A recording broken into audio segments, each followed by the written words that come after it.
Yan na guys, yung ating minodo. Oh, di ba guys? Complete ingredients yan.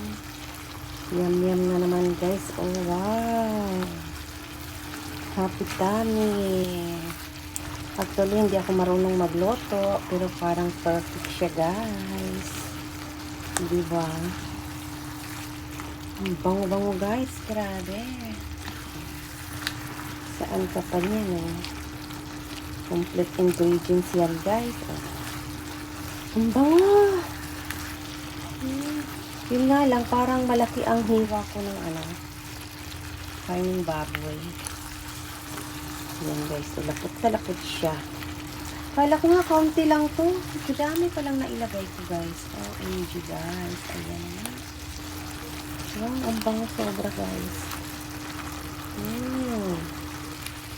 Yan guys, kompleto siya. Ganito pala, yung atay pala, kailangan pala muna siyang i-fry para hindi siya malata pag frisco, tapos hindi malangsa.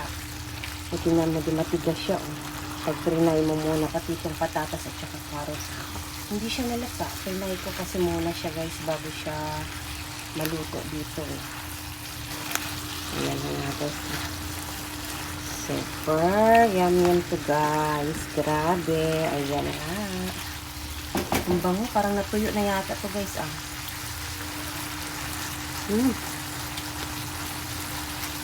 Okay. Hindi ko na kayo kung nito niya. Tignan nga natin guys. Kung ito na ba. Ito naman na siguro ko. Ito kasi pinakpan kanina.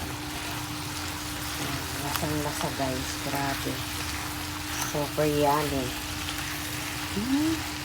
Ang bango pa niya guys. Grabe. Super bango talaga guys. Ayan na. Ayan na guys. Wow. Lagyan muna natin sa gitna. Kaunti lang ng tubig para malagyan ko ng ano nga yung tawag yun. Magic sarap. Konti na lang, pakuluan lang siya. Tapos lagyan ng magic sarap para mas masarap siya pag lagyan ng magic sarap.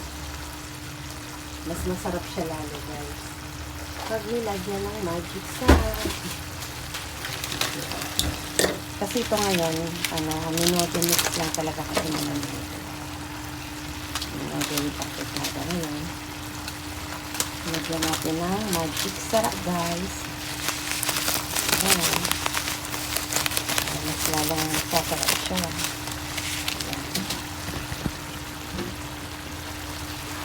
Ayan, nagsabaw na siya. Nilagyan ko kasi konti. Kanina wala masyadong sabaw. Ayan na siya, parang makalat-alat. Pure kasi kanina nilagay ko talaga. Ayan na guys. Ready to eat na. Mapapawaw na naman itong hobby ko nito. Sasabihin na naman yung, wow, yum yum. Kasi hindi pa nila tikman tong luto ko. Kasi kalderita yung luto ko na nakaraan. Ayan guys.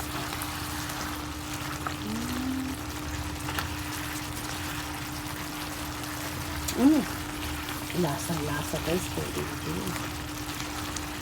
Dik tayo. Buhang ito iyo. Iyo. Ayan guys, kain na tayo.